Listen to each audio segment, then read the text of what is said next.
where the fishes come to knock on it and listen. I have seen sparks fly out where two stones are rubbed. So perhaps it is not inside after all. Perhaps there is a moon shining from somewhere as though behind a hill, just enough light to make out the strange writings on the star charts on the inner walls. And that was the end of the poem. So by the end of the poem, could you get an idea of what magic Charles Simic was working in the process of the language of the poem? What happens at the end? What does she think? There's a whole universe inside there. Exactly. And you know that the moon is in that stone behind the hill, and there's strange writings on the star charts of the inner wall. So like learning a whole new culture and language and everything inside the stone. So by looking carefully at something in nature, something that Lee teaches us how to do so well, and that we might have more insight and more language into where it comes from and what it has to tell us. So I use this as the first poem in the handout because you could do this with anything that you even see right now around you. It could be something in nature that you're looking out outside, as I said, like it could be a willow branch, it could be the lake, it could be the heron flying over, it might be just a tiny little bit of moss, you know, and each of those would be a very different poem. But I like that. You could you can get started with that as an exercise by saying go inside a stone or step into the moss or climb up into the tree. So by using a verb, by using an action word to start the poem, that makes the reader go do what you're telling the reader about. So I don't think really show up, right? I can't really show that to you. I guess no. Okay. So go inside a stone. That would be my way. Let somebody else become a dove or gnash with a tiger's tooth. I am happy to be a stone. And then he talks about what it's like on the outside, then what's it like on the inside, and then at the end he imagines the strange writings, the star charts on the inner walls. So that if you have a pencil and you have a piece of paper, just write down a note or two about go inside or step up into or climb above. Just notes, and then we'll go on and do another poem. Okay.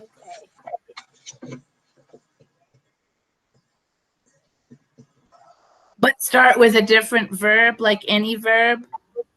Any verb, right. Mm-hmm.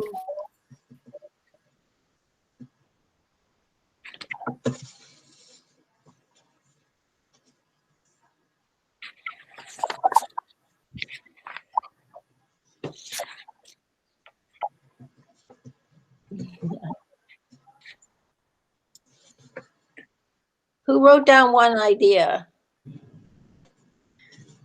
I wrote. I'm thinking about a sparrow that has his nest inside the little tree outside my house. It's a conifer, but a small one, and you can't see inside it. But there's a little space where there's no branches, and he goes in and out all the time. And I know there's going to be a nest in there, so I was just thinking of that. Oh, that's great. That's a wonderful subject. That would be beautiful. Who else had an idea about I've had the idea, mine starts with suck deeply, the waters that fall. And I was thinking about the grass or any plants in the rain right now, sucking in that water, how it will affect them. That's a great idea too. Anybody else have an idea about this? All right. Well, it is one way of jumping into a poem for the poet to jump right in and have the reader come along too. Hello, here's a person, it's Robin. Hello. Yay. Hi, Robin, welcome. Thanks, that's great.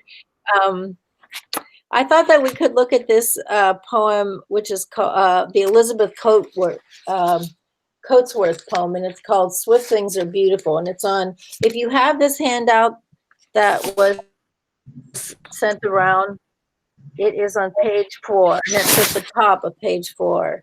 And it's a poem that has 2 stanzas in it. Elizabeth Coatsworth lived some decades ago. She's not living anymore, but became a very famous poet. And the poem starts with the title, Swift Things Are Beautiful. I still don't know if anybody has this sheet. Is there anybody who has it near them? I have it. I have it online. I'm looking at it. I have it online too, Judith. I have it in front of me. Well, why do one of you read the first stanza and one read the second stanza? That would be who spoke first? No, I can read the first stanza. Okay, is that Miriam? Miriam? Uh-huh. Okay, and And who will read the second? I will read the Please? second. Okay. I will read it. Swift. Linda. Oops. Hi, Linda. Okay, hi. okay, good. Swift things are beautiful, swallows and deer and lightning that falls, bright veined and clear, rivers and meteors, wind in the wheat, the strong withered horse, the runner's sure feet. And slow things are beautiful, the closing of day, the pause of the wave that curves downward to spray, the ember that crumbles, the opening flower, and the ox that moves on in the quiet of power. That was a beautiful reading, both of you, for just seeing it, for the first time. So what do you notice about structure in this poem? Do you notice any formal things about it? Does anything rhyme with anything else? No, but the lines are pretty even. Yes, they 8 are. and 8. Mm-hmm.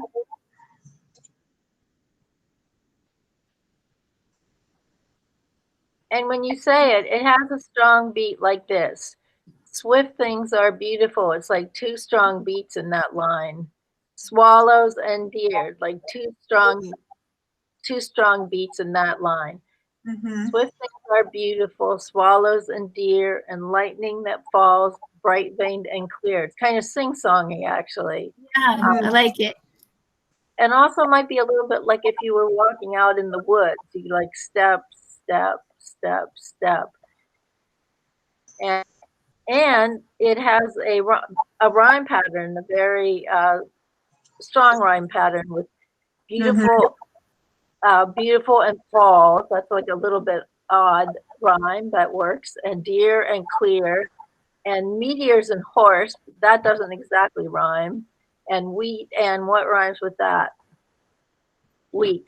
And but the sentences, even though the words at the end of the line don't rhyme, but the sentences is what rhymes, kind of. Well, actually, it's not a sentence, but yeah. No, that's right. It's more like attuned to where the You're right. ends. It's not a sentence. And slow things are beautiful. Then the closing of day, the pause of the wave, and then what's the rhyme that comes up? That curves downward to Spray. Right, the ember that crumbles, the opening flower, and the ox that moves on in the quiet of power. So you can choose where to put your rhymes in. It doesn't have to be even, perfectly, even. And you don't have to use rhymes at all. I tried to give you in this collection of poems, some poems that don't rhyme structurally, like formally, and some that do kind of rhyme more formally. And this is one has in every other the second and fourth, and then, the sixth and eighth lines rhyme. But it's much more formal than some of the poems we have in modern times. But it's, so even when you're writing today, you can try it out, or you can decide you'd just rather hear what your natural speaking voice is in the poem and not worry about the rhyme so much. But everybody has the natural rhythm of way of speaking. So that's why a lot of times it's helpful to whisper out loud what you're writing down and sort of hear where it's going. And that might set up the. I'm going to skip the ocean poem that's on that page 4, but it's a wonderful poem by Mary Oliver. Some of you might know it. I'm in love with ocean. And I hope you'll come back to these poems sometime. But let's do one more poem, and I think we'll do Fireflies, and it's on page 6. If you have the handout.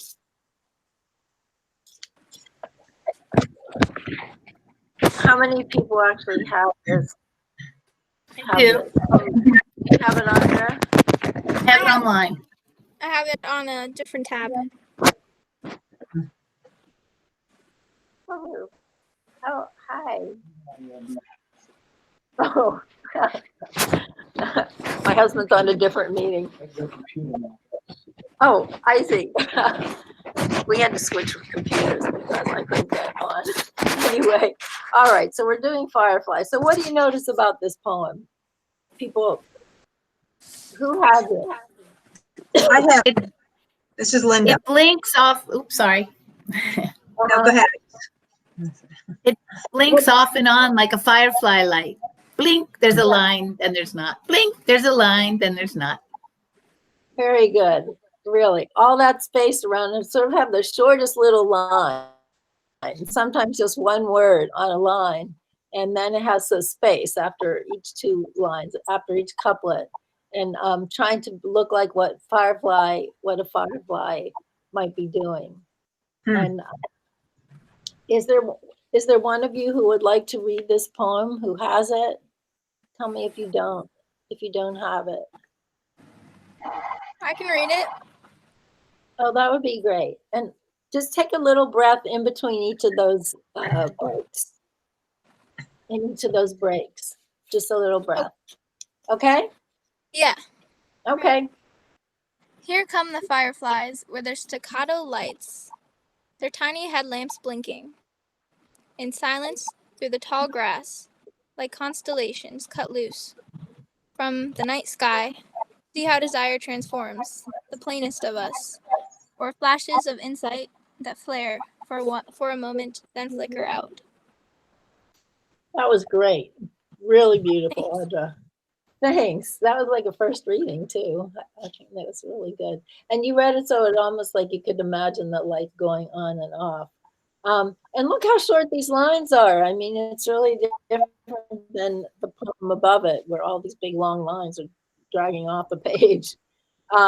Sometimes there's just one word on a line, or like, do you see that where it's the constellations cut loose? And then that's the end of that stanza, like cut loose is sort of the instruction about now the stanza ends.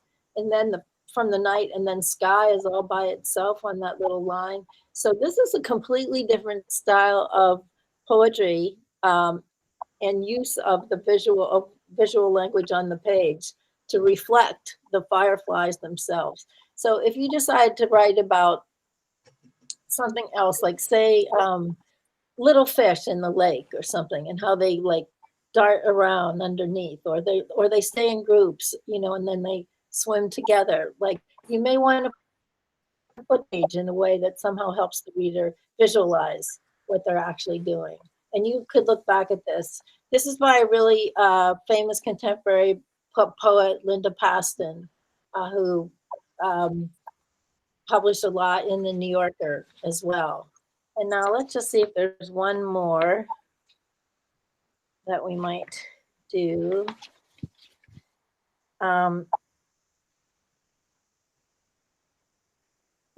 I think it's enough. If you have this handout or you can see it online, you can refer back to this and think if there's anything that you want to aid or borrow or try out, experiment with. You can always use this as a resource. So I have two questions. One is are there some of you who have brought a poem with you that you've written? Okay, Yes. Lee and Miriam. And you brought, is that Miriam? Yes. Anybody else? No, I've been working on it, but I haven't got one. And Audra? No poem? Is that what she said? Oh, well, I have one, but On it's like mute. very short. Oh, that's great. That's good. Short is good, Audra. My favorite short poem was by Ogden Nash. Fleas. Adam had 'em. Sorry. I love Ogden Nash. I have a whole book of his.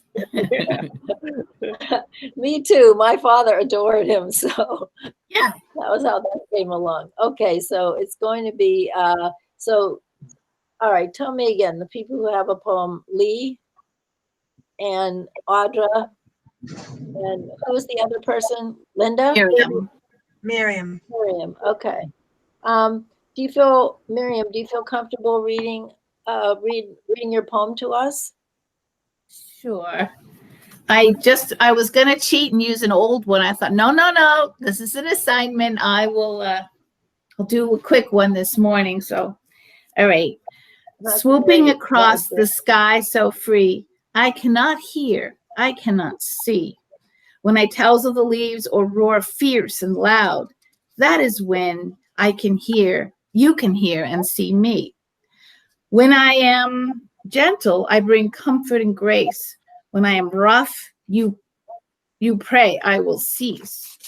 I carry the warmth, I carry the cold. I scatter your ashes, I lift your soul. Embrace me or fear me. Keep me out or let me in. Propeller of clouds, downer of lines. Power to sails, I am the wind. Nice. I like that last Miriam, line. For obvious reasons today. the mystery is over. I think we get it little by little, though, through the poem, who she's speaking in the voice of. So that's beautiful. Did other people have a favorite line or an image that you can recall from the reading?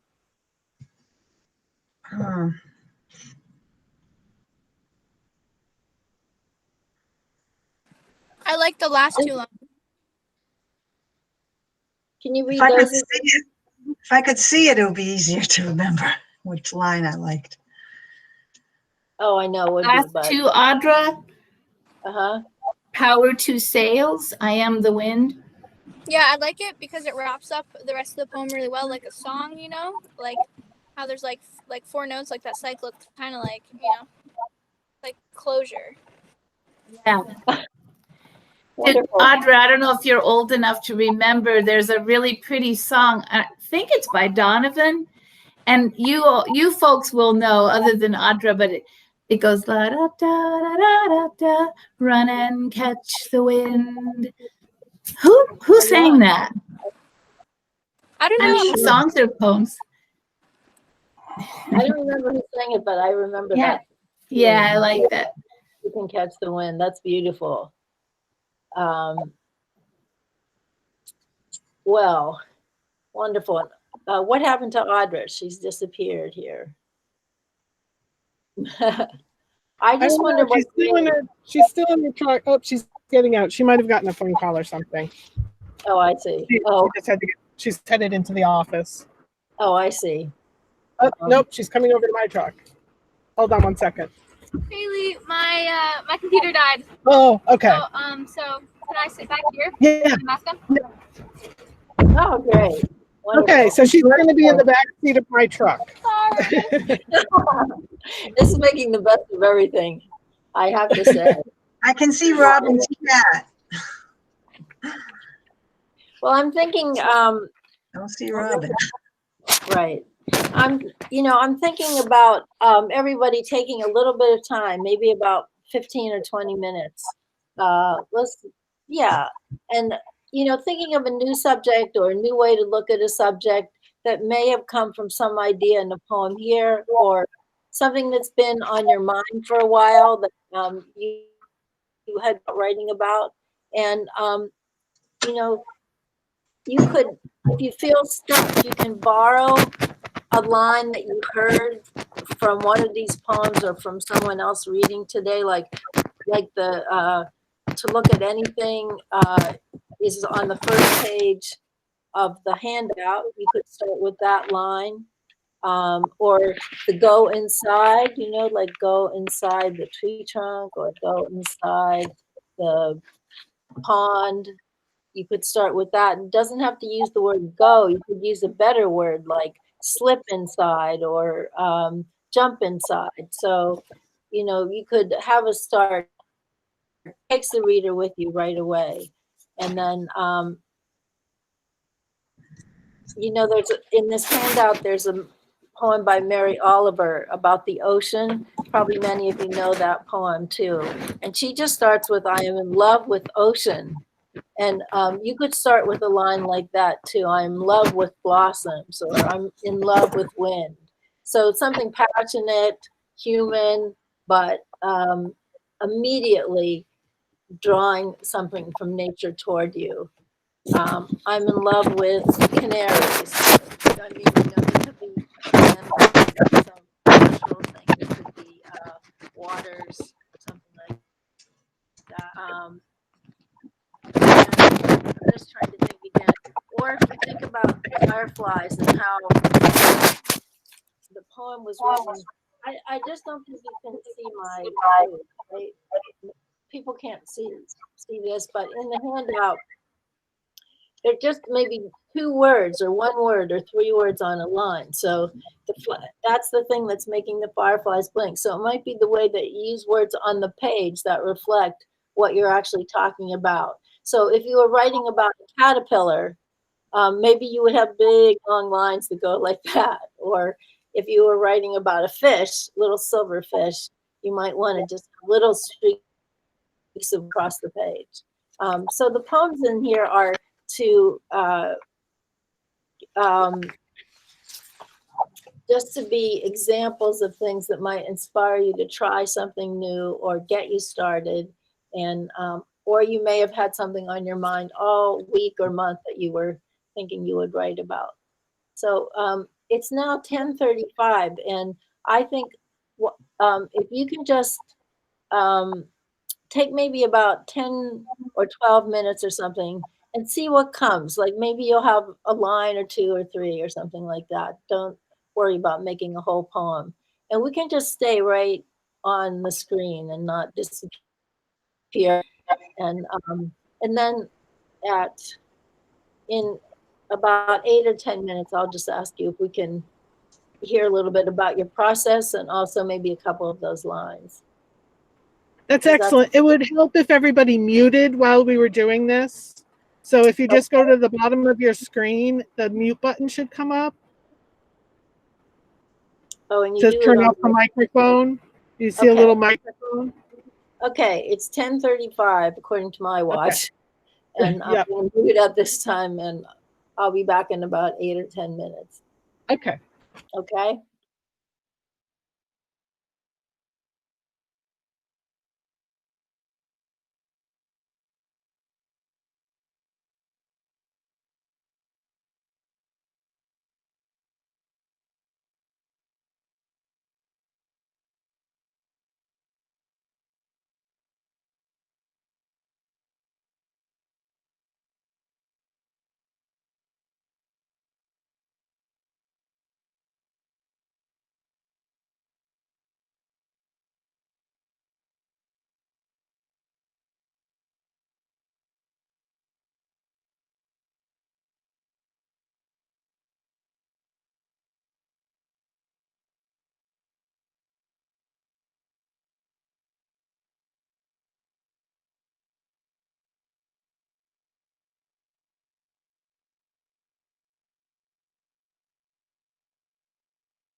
Oh.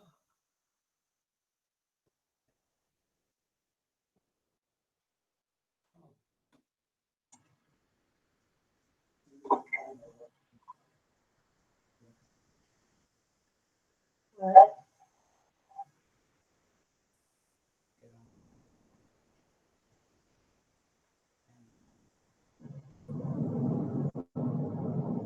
I see you on that.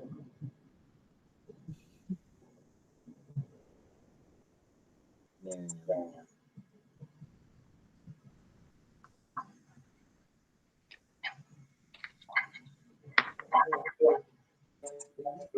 I don't know. I'm gonna ask her.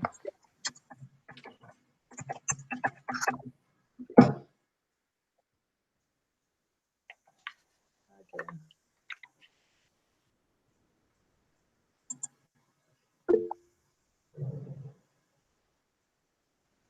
Lee.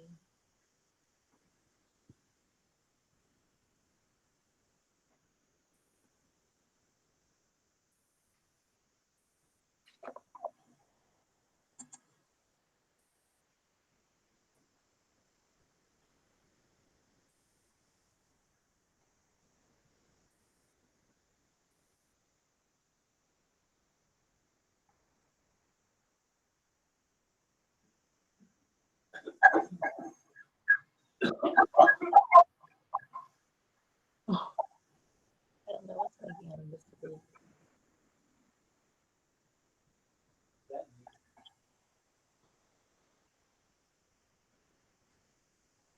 I see you. I see you on my screen drinking coffee. Mm-hmm. Mm-hmm. I see Lee. I see Linda.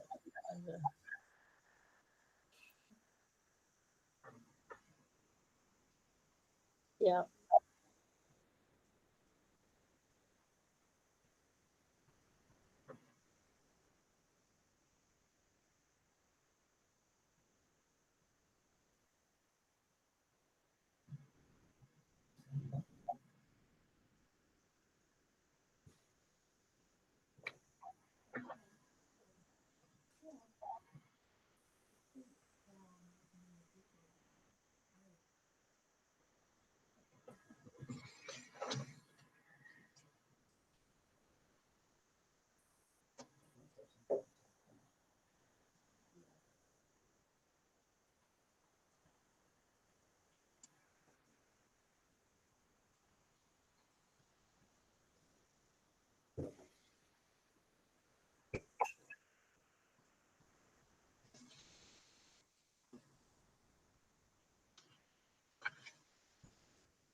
I'm going to ask how people are doing. Can you hear?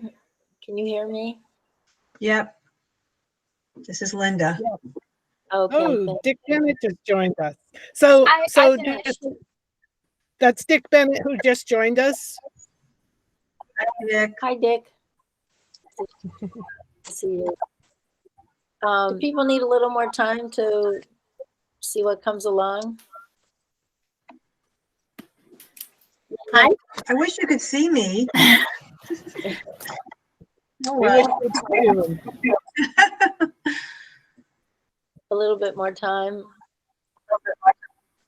I'm all ready. Yeah, I Okay. finished. Oh, good for you. Yeah, Lee. Judy, just let me tell you that the timing of this, it's actually going to end at 11:45. It wouldn't let me go to noon when I plugged in for the time frame. That's fine. Okay. I mean, it's plenty of time. That's good. Yeah. I think you. Oh, it is muted? Oh, I see. We're getting feedback, so someone needs to mute for a minute. Are we getting feedback now? Not sure what. Is it me? I'm muted, actually. Oh, right. Okay. Can people hear me now? Can you hear me, Audra? I can hear you, Judith. Oh, there. I can hear you. Now. Well, this was a really short amount of time. Yeah. But wait 1 second.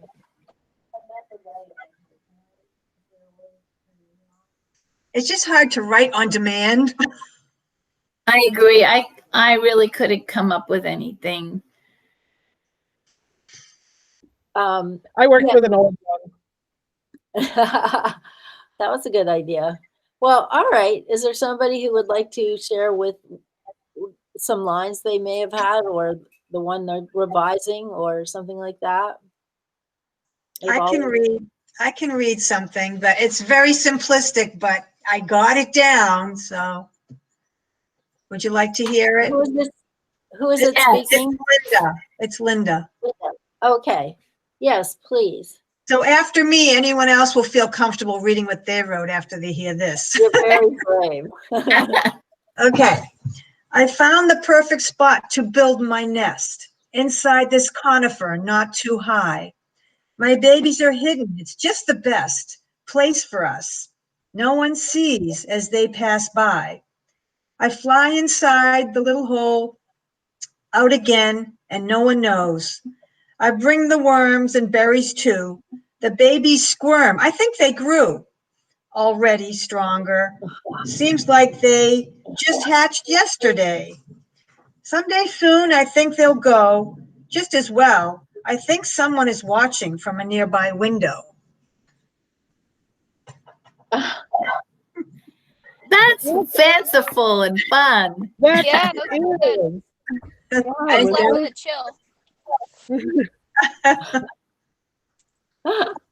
Thank But that has so You many did that in 10 minutes. You wrote that. you. That ending chilled my heart.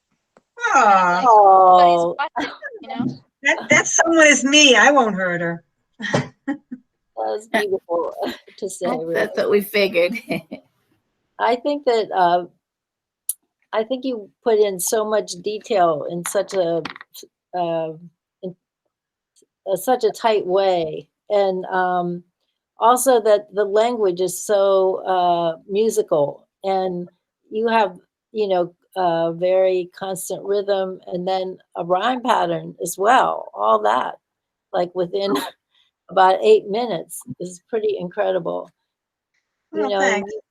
The conifer, the baby birds, the berries, and the watching, and so much. It's very tight and very poetic.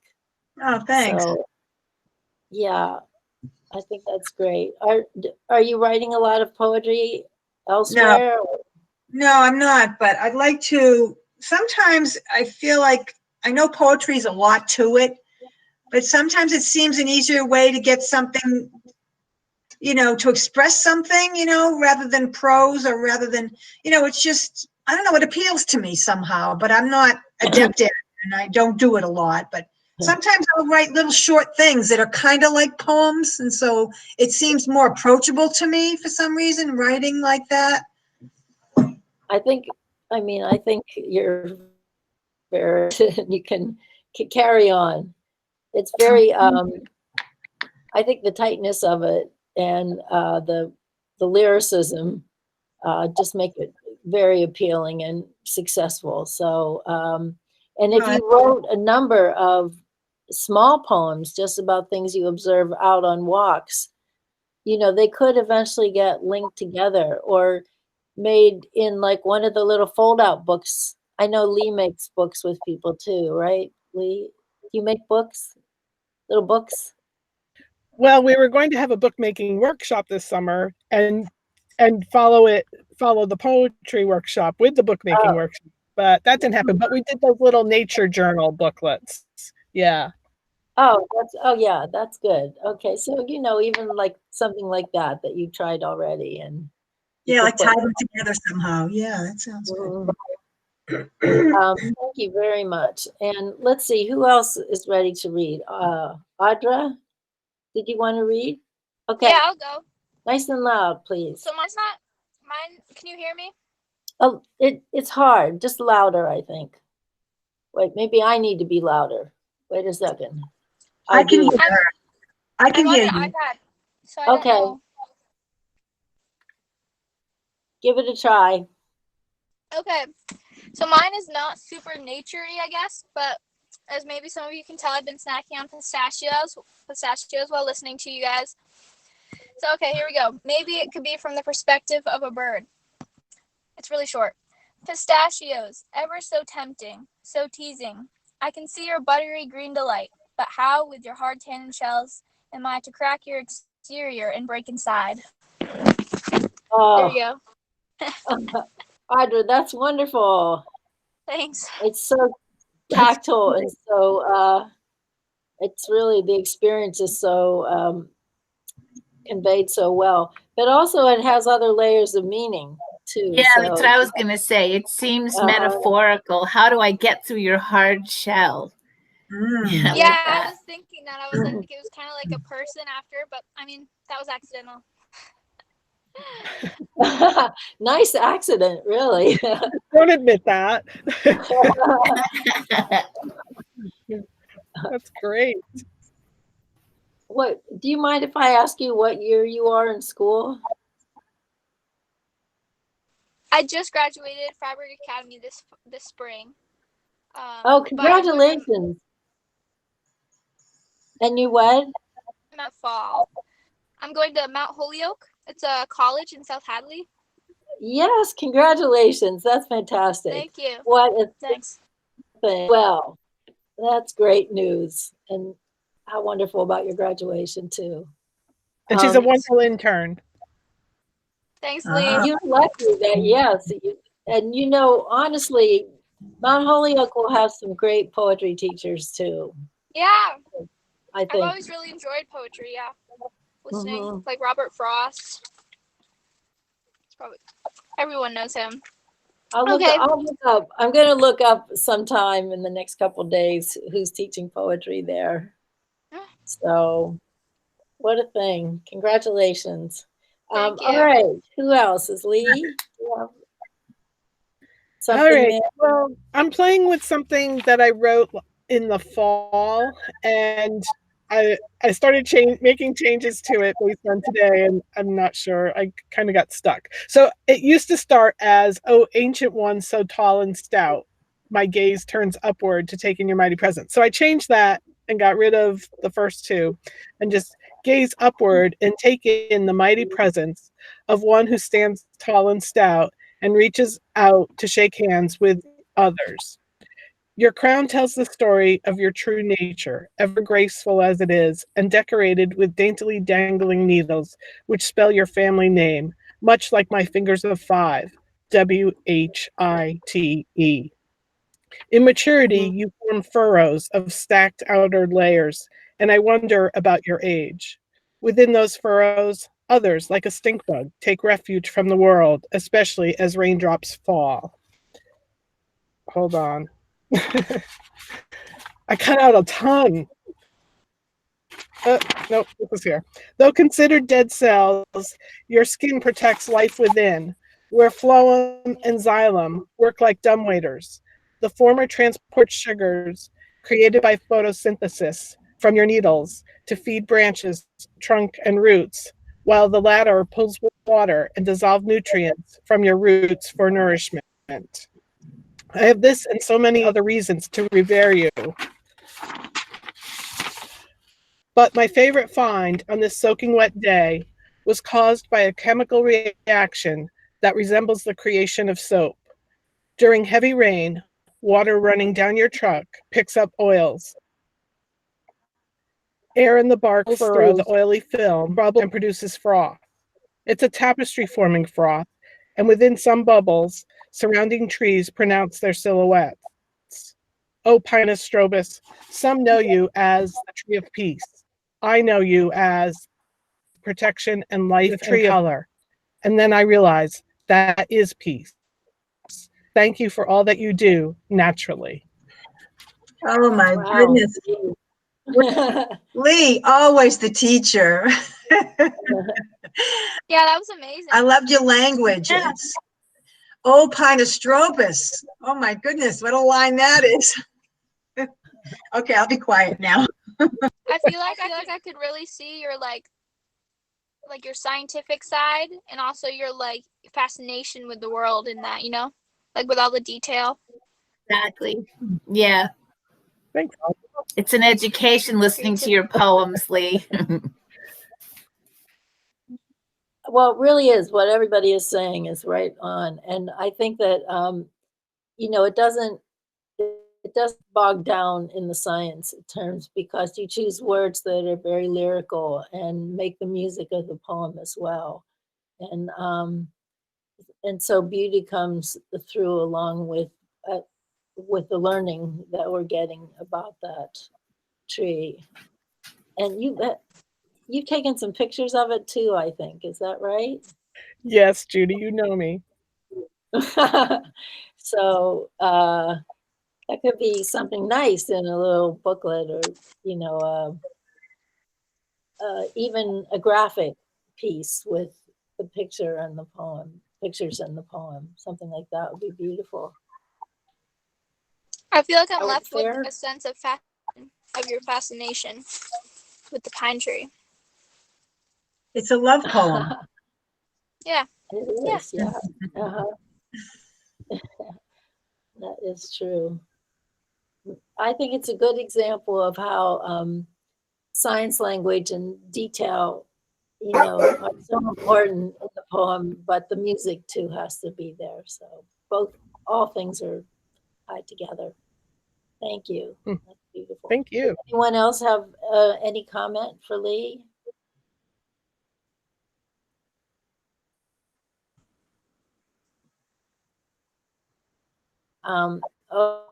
Okay, now, who wishes to read next? Robin? Who's here? Linda?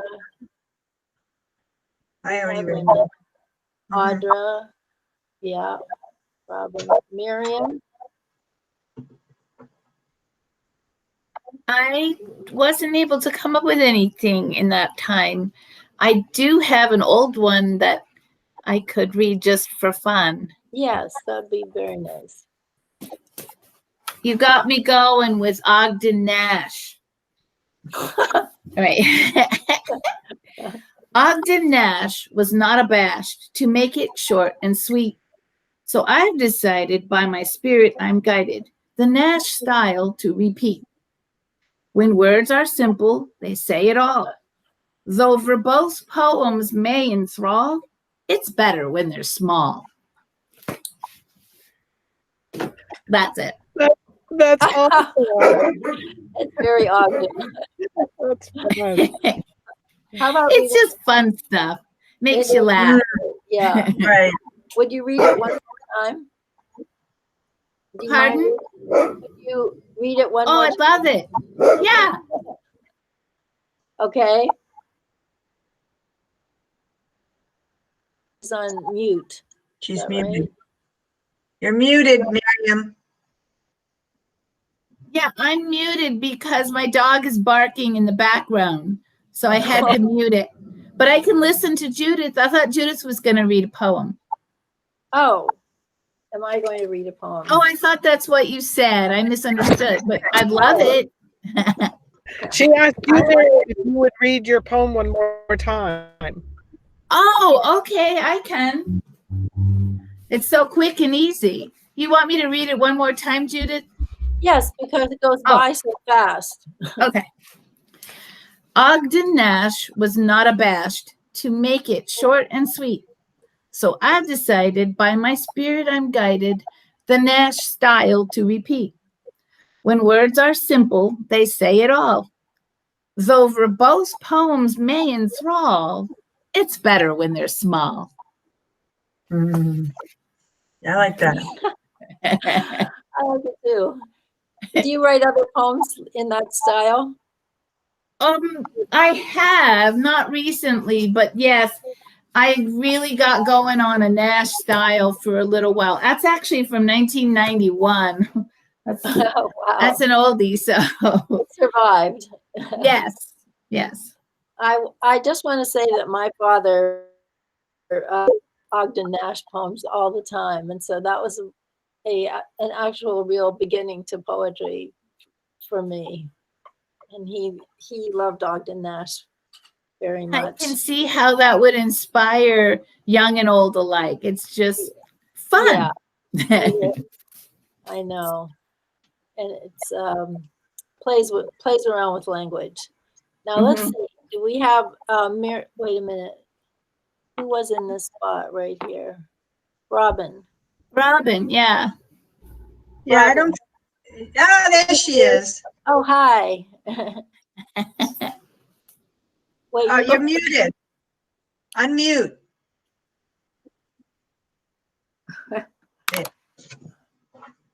Still muted, Robin.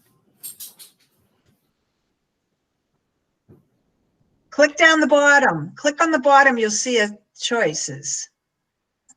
You'll see a little microphone.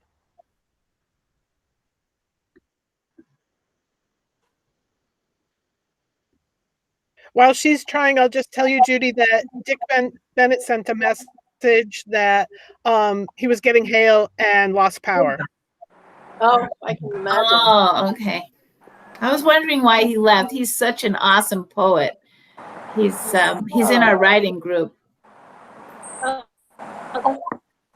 how often do you meet your writing group? Every other week, the second and fourth Thursday usually. So of course, you're welcome to come. Oh, we'd be honored. Would you like to be our guest poet, Judith? Let's see how things go. Yeah. Thank you very much for that offer.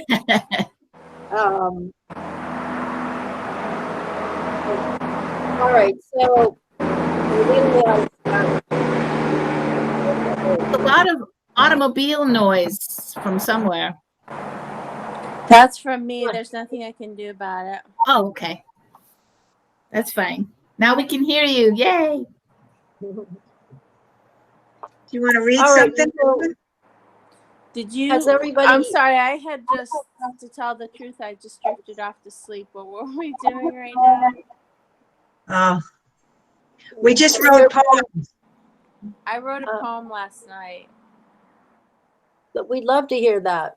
No, that'd be great. Mm-hmm. Sorry about that. Hold on. Well, she was busy writing poetry, so she didn't get any sleep last night. Yeah, that's kind of true.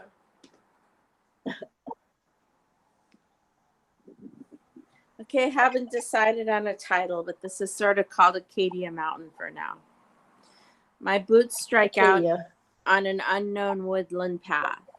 I don't see a marker. I don't know where the thicket leads. Each step over the next boulder is an adventure, and another. I know not whether I'll get to the end or be lost. I just know I'll keep going. There is nothing to rival arriving home in the evening with rosy cheeks and coursing blood, to untie those boots and shake the sand out onto the floor and be welcomed home by my cat. No greater joy, and I just know I'll keep going. Oh, that's lovely. It really is. I knew that cat was going to sneak in there somehow. You did? Go hiking with Lee? Was it a hike sponsored by Lee? A what? No, not Acadia. Oh, a beautiful poem and very beautifully read. Thank you. And are you writing poetry regularly? Writing something regularly. That's good. I'd rather that it be poetry, though. Yeah. It was so good, but I'm more of a dog person. Audra. Each person has a specialty. Just have to change one word. Yeah, that's right. Are you a canary person, Judith? Well, actually, are you a canary person? You brought up canaries earlier. My husband raises canaries. Aha. He has 6 canaries who are yellow, beautiful yellow canaries. They are in cages and they wake us up every morning and sing so beautifully. Oh, that's So, heavenly. right now we're here, but they have a pet sitter. Yeah. They need to hear voices. Yeah, Wow. they have a pet sitter who comes to feed them. So yes, we also have an aquarium and we have 2 cats. So we have Plenty of natural inspiration. yeah, it's great, really. Now that we're here, we only brought the cats with us. We just have the cats, but they're very busy killing mice. Good. Excellent. Yeah, every morning we get them. Well, let's see. I'm just thinking about going out into the world and the things that you might be writing about during the rest of the summer and how we might share those things. So, you know, if you're going on walks with the GLLT, or if you just are sitting by a pond or a lake, or you have woods nearby where you are and go hiking, you know, keep making notes, make little drawings. You could put down some lines or couplets for poetry.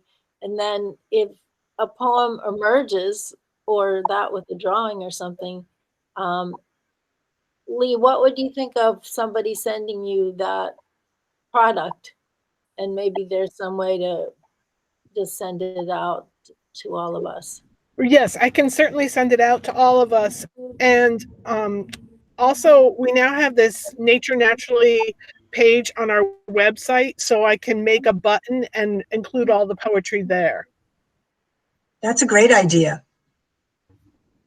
So do you hear that, everybody? Does everybody hear the opportunity for poetry? Yes, thank you. That's awesome, Lee. Yeah, and then That we'll would be included at least in one email blast, and you know, put it on social media so we can encourage other people to take a look.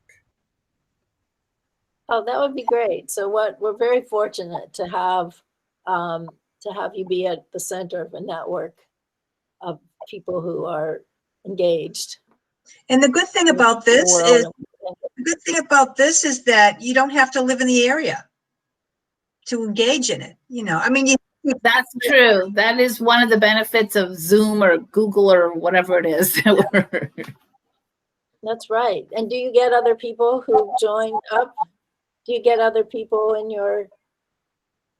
Well, Dick Bennett, who was just with us, used to live locally, but he lives down in Biddeford now. I see, but he can still be. So, right. And there are a few people. If you notice, the record button went on. I don't know if you all had to accept that or not, but I can send it to the people who weren't here so that they can at least see what we did and hear what we did. So yeah, that's the other thing. That's good about it. Yeah.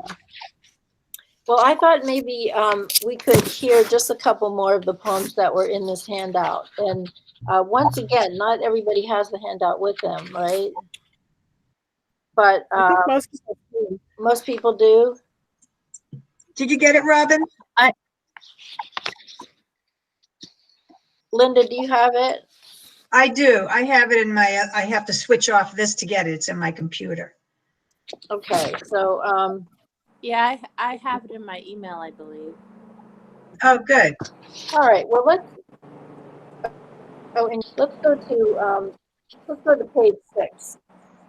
And the first poem on that page actually is called "The Piece of Wild Thing" by Wendell Berry. A person who writes a lot about the natural world. Very prominent. Actually, I don't know if I have it. If you open it up, go to your email and open it up. Who was the author again? Wendell Berry. Berry. Oh, I have it now. Okay, the piece of wild things. Yeah. Okay. The piece of wild things, right? Yes. Well, maybe I'll start off, but let's just make an I order can of read how. it. Okay, that sounds great. When despair for the world grows in me, and I wake in the night at the least sound, in fear of what my life and my children's lives may be, I go and lie down where the wood drake rests his beauty on the water, and the great heron feeds.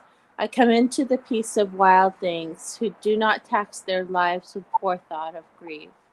I come into the presence of still water, and I feel above me the day-blind stars waiting with their light. For a time, I rest in the grace of the world and am free. That's beautiful. That was a beautiful reading. Thank you very much. Did you know this poem before? Did others? What did you? I wondered if other people knew this poem before. No. I didn't. I love the handout that you sent us because there's so many things to research now and read. Good. That's really heartening. It is. So, That poem especially is, I feel, pertinent now because a lot of us are worried and fearful and concerned about the disease around us and politics and inability to hug people and things like that. And yes, the piece of the wild things is so helpful. I love that poem. It reminds me of mindfulness. Mm-hmm. Robin, can you mute? Robin, can you mute the traffic noise? Yeah, sure. Oh, thanks. oh, I wondered what that was. Yes, I come into the peace of wild who do not tax their lives with forethought of grief. It's such a, it suddenly switches from the wild things to human emotion, and it's a very abstract idea too, right there. And bringing in that word grief is so powerful, I think, in the poem. Then come into the presence of still water, come to physical, a physical expression of peace helps the reader sort of move through without it getting too abstract. And I rest in the grace of the world and am free. And you can see in this poem that there's a number of and with the E sound, like me, be, feeds, and free. But there's not a rhyme pattern that you could recognize easily. It's just that so that sound comes up, quite a lot through the poem. So when you're reading poems, it's interesting to look and see if there are any consonants that keep getting repeated throughout the poem, or if vowel sounds keep rising up like in a musical score, even if they aren't in regular rhyme pattern. There's the force um, of the sound, the oral sound of the poem, um, is often present, and you can get that better when you actually read the poem aloud to yourself. So if you're zipping through reading poems on pages. Oh, you're muted. Judy, you're muted. Oh, darn. So what I just wanted to, I'm so sorry. No, we heard most of it. We heard most of it just at the end. Yeah, just to encourage you to take the poems that might interest you, but also read them aloud when you have a chance. A lot of the music can be missed if you're only just reading on the page, not hearing out loud. I just wanted to see if there was, let's see,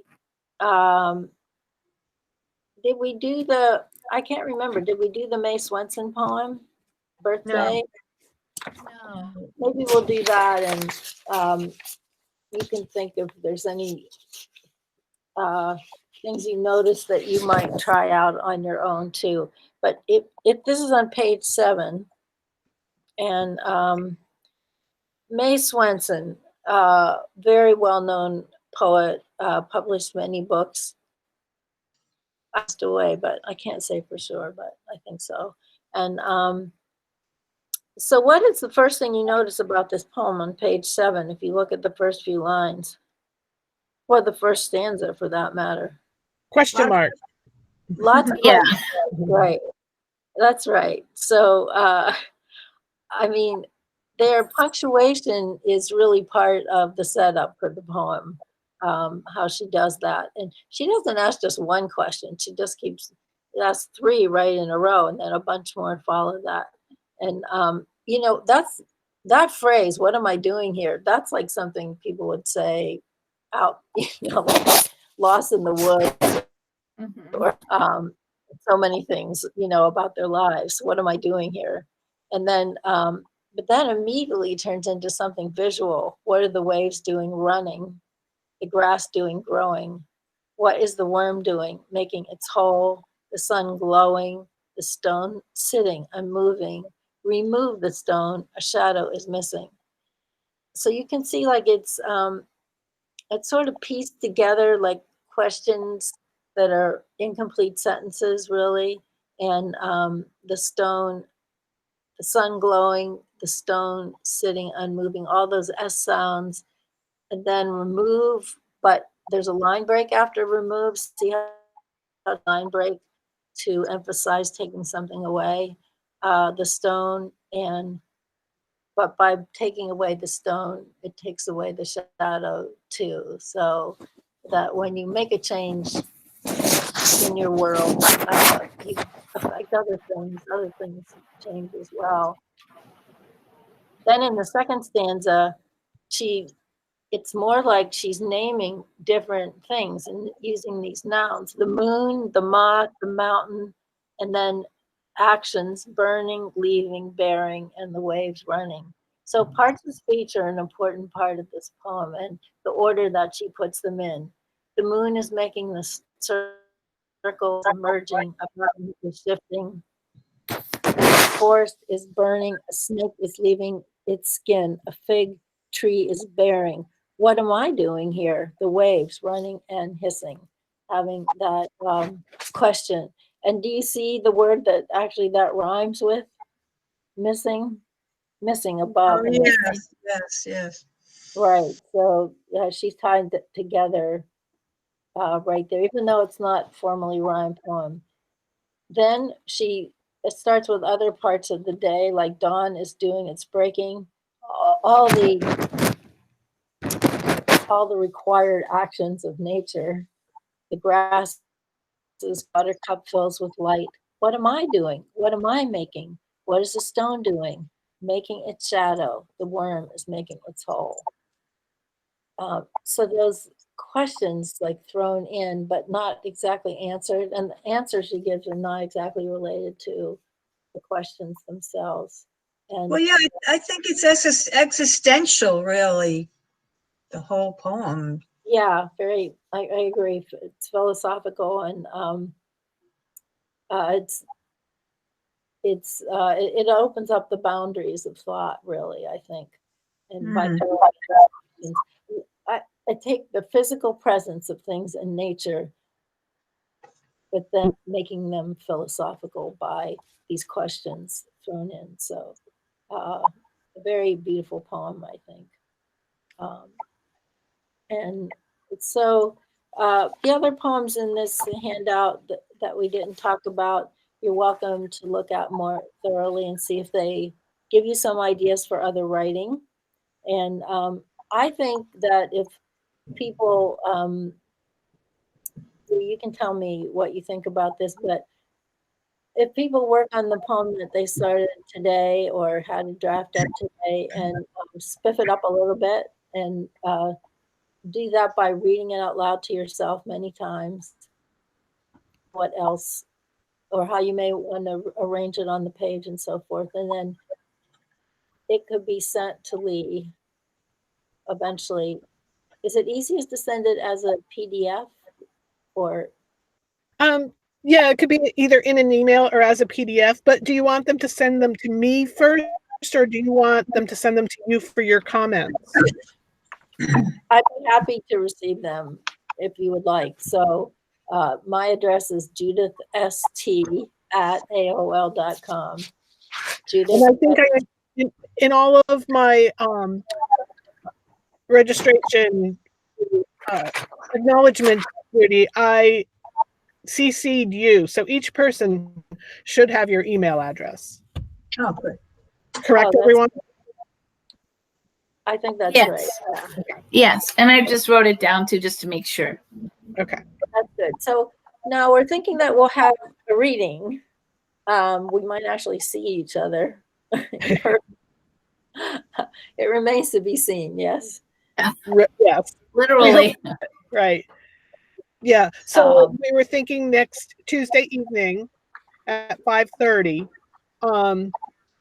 And we have flags that we put down in the ground so that we tell you where to sit. And anyone who registers, then I'll give the location. And do we think it's going to be at the library? Either there or at the athletic field. Oh, yeah, right. Okay. I do have a conflict next week around that time, so I don't know if I'll be able to make it. Well, we'll miss you. Thank you. I enjoyed this. Good. I'm very glad.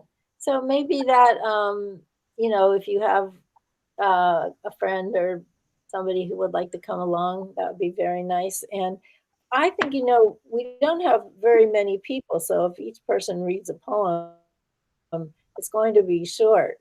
And I think that if you have another poem you've written that you would like to add to that, you could do that. Or you could read also a poem by another published writer, a poem you love very much. Because altogether, if we have 5 or 6 people, that would go by quickly. And so if somebody couldn't make it, maybe you could read the poem for them if they sent it to you. I'm thinking of Robin, because I don't think Robin could make it to the physical place. But if you wanted to send a poem in, Robin, they could read it to the group. Just saying. And mine too, if you want. That's a good idea. Okay. Yeah, and we open this up to anyone. So Judy usually has it that the people who participate in the workshop read first. Correct me if I'm wrong, Judy. And then the others, she invites others to share either something they've written or a poem that they like that's related to nature and preservation. I have a question, Judy. Sure.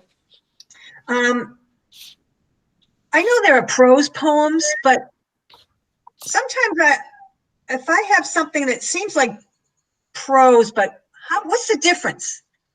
And how do you distinguish prose from a poem? If you know what I mean, you could read it as a poem if it was short, I guess, or as a length, or what is it?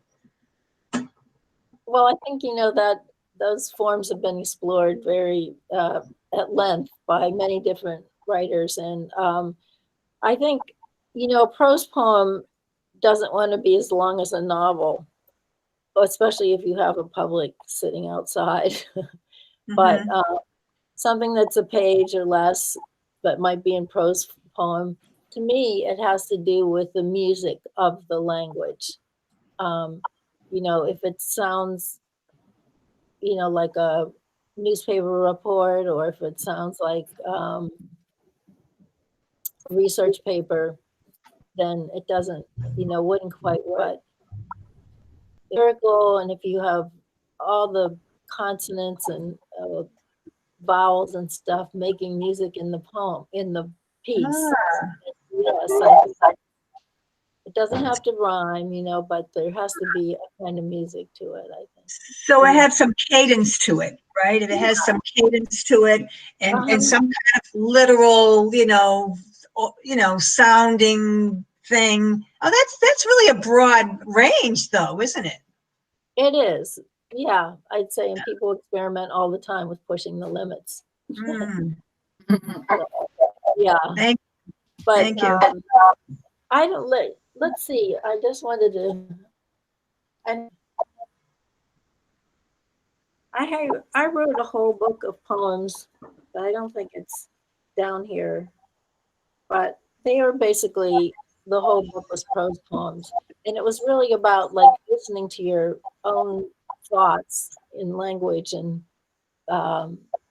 you know, seeing how they could tighten up. And I don't know, it's a book I really loved making. And What's the name of that book, Judith? it was A Living Anytime. Living Anytime? A Living Anytime. Oh, A Living Anytime. Okay. You could make a living anytime. Oh, That's right. Will you share? Oops, sorry. Will you share a poem with us? Oh, will I share a poem with you? I'd love to. Sure. I do. Oh, great. Yeah, I will.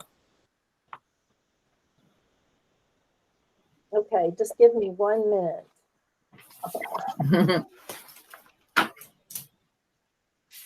You know, also I've written many poems about the lake here, but right now I think I'll read. Give me a minute.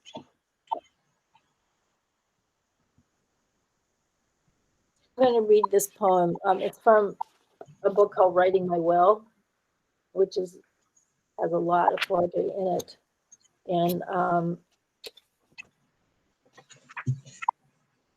right, it's just a long, thin poem. I wanted to show you the shape of it too. Oh, can you see Yeah. anything I'm showing you? Yes. Okay, so waiting for the word to come. What I'm talking about is the way a person, a child even, pauses in mid-speech and waits for the right word, blaze suddenly in the face, while inside, that person watches for a word to surface like a rock from the cold, packed light. Or you can almost feel the child let down a wooden bucket into a deep well, hoping the much needed word lurks beneath black water, and the arm makes a gesture like cranking or grasping for fireflies, and suddenly it's there, silver water, a pewter fish, a pale green beacon slipped into the sentence which hovered in air. The word, when spoken, flits out, blinking and dipping, inscribing itself on the listening dark. so true. That's so great. It really describes seeking inspiration, and suddenly there it is. Yeah. Thank But you. it's just grasping for the right word, you know, and you know it's there somewhere, and you can't think about it too hard or it won't come. So it's always a miracle when it shows up, the word you want. Yeah. Yeah. Thank you. And actually, Thank you. if we do get together and read, I'll read a few more poems too. And why is the book called Writing a Will? Why is it called that? Yeah. Writing My Will. Writing My Will. My will. Well, you know, I just thought like my will. It was, you know, what is in me, my will. I'll stop. Okay. So you didn't mean okay. I mean, I also Play on words for sure. Yeah. You know, writing my will, I think also like we always have that in us. What do we want to leave behind? Legacy. What do we want to leave to our children, our grandchildren? Like, so the poems and, you know, the poems and all the experiences they cover are things that I wanted to leave to my children and grandchildren. What a nice legacy that is too. I mean, you think about what could I leave? That's perfect, right? Art. Thank you. That's good. And also there's a painting on the cover that's very beautiful by an artist in Brookline, Massachusetts. Her name is Karen Moss. I don't know if you can see this at all. Can you see, yes. can you see that? Looks like a map. Here's the front of it. It's a woman naked. Oh, no, I don't see. She's flying sort of in the universe with leaves and rivers and green. Yeah, I can see it looks impressionistic almost. Yeah. It was a very, very big painting in real life. Oh. So anyway, things about that book. So you have some books. We could look you up, Judith, and you could see some of your books somewhere. Yeah, they probably would come up. Judith Steinbergh with an H on the end. Okay, I get that. Thank you. I just did that. They're on Amazon. Aha. Oh, Pretty cool. they are. So, yes, it's been great. It's been great because Did you self-publish that? Well, it was published by a small cooperative press, like a bunch of people who got together, and also That's cool. my sister-in-law designed this book, and one of my good friends made this painting. It wasn't for the book, but I used her painting for the book cover. I used it. Thank you. Like a whole wall. So, so yeah, a lot of people contributed to the book in that way. It's fun to make books. I just want to say, no matter what, if you're making them by hand or, printing them off presses, I think it's very satisfying. Make books. Even when I was a child, I always made little books, and making all those little fold-out books with nature things in them, I think it's a great activity. Oh, sign me a Lee for the next one. All right. Okay, yeah, exactly. Thank Send you. me an email. I said, send me an email. I won't remember. Oh, I know. Yeah. I will send you an email. All right. I just want to say thank you. I want to say thank you because this workshop, I know I didn't really have anything to bring, to make, to contribute, but we did do some writing during the workshop, and I didn't have much confidence that I would be able to produce anything. But I think what it gave me was it's not only inspiration, but freedom to write poetry, where I could make it fit in that box, but you opened up that, area for me. So I feel like that's cool. And I really feel like a lot of my writing could fit into that.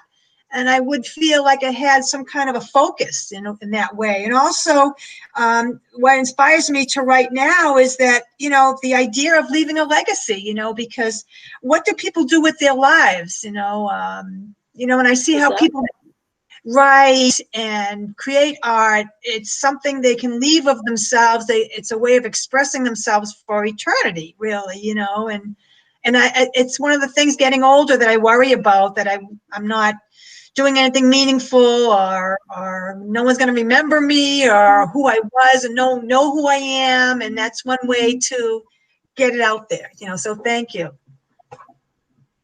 You're welcome. Thanks a lot. I agree. I think you speak. I think Linda speaks for a lot of us in that respect. I want to say thank you to Judy for doing this in a totally different format than we've ever done before, and to all of you for being flexible about it, because we really did what we were doing when we started 2 hours ago, and here we are. We did it, and we wrote. We did poetry for 2 whole hours. Terrible rainstorm. Resourceful. I know. So let's see. Linda, I want to say something to you. Is this you, Linda, right here? I'm not on the picture. I'm not on a picture, but I'm here. Here. For some reason. I don't know why. Are you the person who's going to college? No, you're talking about Audra. Okay, Audra. So forgive me, but Audra. I am here. Yeah. I just don't know if I'll see you again this summer, but I hope I will. And I hope you'll come to the poetry reading and read. And yes, I would love that. That would be great. And if you have some other poems, bring a few of those too. Okay, read. And this will be. I'm very excited about your college years coming up too. You're gonna love that. Yeah, thanks. This was really great. Yeah. Good. Good. Thank you, everybody. You're wonderful. I can't wait to be with you. Yeah, thank you, Judy. So, Yeah, this was. oops, sorry. Go ahead. No, you go ahead. Well, I was just going to say, Mary, when we do get together next week, and this will go out in emails and stuff. It will be, if it is physically together, we will encourage you to bring a picnic supper. Okay. Yeah, I think I saw that somewhere. Yeah, it used to be that we provided lemonade and cookies, but we're not doing that this year. So I understand. Yeah. So many things we have to give up. yeah, but we're getting creative. Yeah. Thanks. And Judith, I just Yeah. wanted to quickly thank you so much for including in your list I Wandered Lonely as a Cloud by William Wordsworth. That is my absolute all-time favorite. I could read that poem over and over and over and over. I just love it. So thank you very much for everything. This has been really fun and exciting. A very good fortune that I find love so much. Great to hear. Thank you. Thank you all. All right, Lee. I guess it's time to go. Yeah. Oh, yeah. I'm trying to How rush. do we go? We have a few more minutes, but yeah, it's just put yourself out there at Hugh Oaks someday. Wish you were wandering around in the woods there. Oh, it's beautiful. I actually wrote something about it. Did you? I did. Someday I'll show it to you. Okay.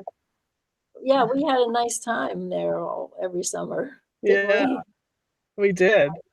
So, but this worked out pretty nicely. It did. It's a different experience, and it's very intimate because we're just looking at person. Yes, it is intimate. Next Yeah, year, I like Hugh that. Oaks will come back. Right. Who knows, right? Who knows? Yeah. Who knows? Who does know? Yeah. Does anyone else have any questions or ideas or just a favorite poet, New England poet that you like? Oh, I know. I did want to show you. What did I just do with it? I have it right here.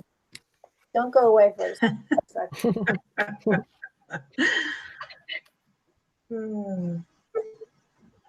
You guys are all awesome. You all deserve to be published. We will be on the website, on your website. Okay. Can you see this? Is this a book you can see? Yes. The house. We can see the house. Oh, just the house? Yeah. Maybe hold it up just a little higher. Hold it over your, yeah, there we go. There, the main poets. Right.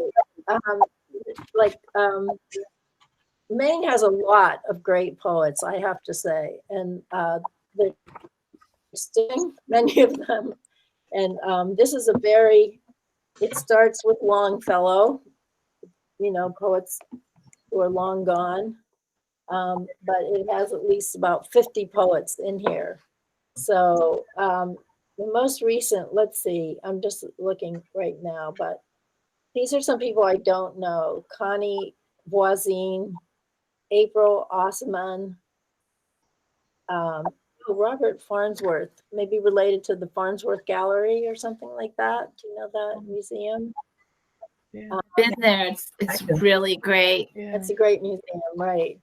I know the poet Baron Wormser. He's a poet who travels around and reads. Betsy Scholl, Ira Sadoff, a very famous older man. I'm not sure he's still living, but anyway, it's just good to know that this collection, sort of keeps together the legacy of Maine poets.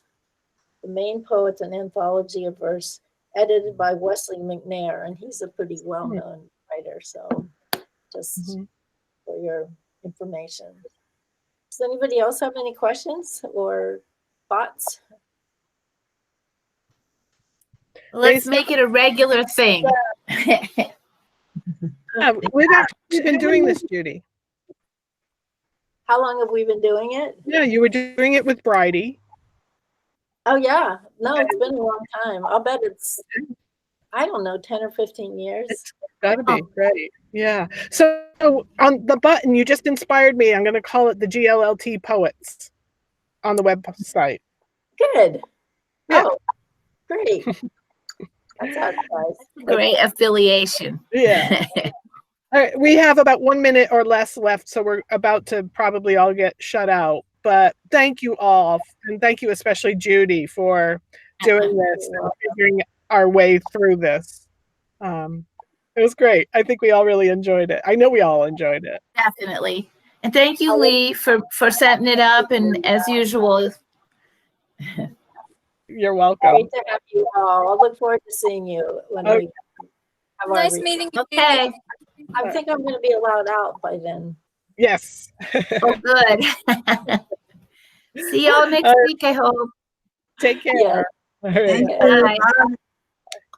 Bye. All right. So, hold on. How do we leave? I don't know. I'm trying to figure that out. It took forever. You can just exit. Where? You just like you click like up top and you can just be like exit meeting. It depends on what device you're on, I think. So. Audra, how do I stop the recording? Oh.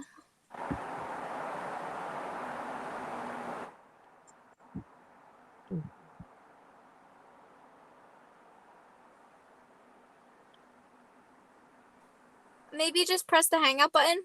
Hang up button.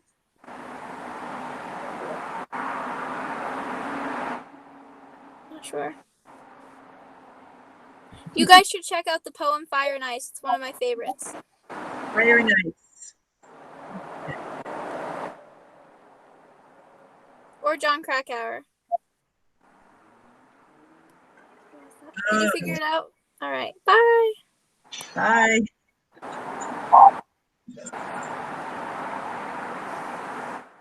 I don't know how to leave. I'm just going to X out of it. I don't know how to X out. On your computer, like, you could also minimize everything, I think. I don't know. You'll figure it out, Robin. Good to see you. Okay, bye, Linda. Thanks for telling me about it. Okay, bye-bye.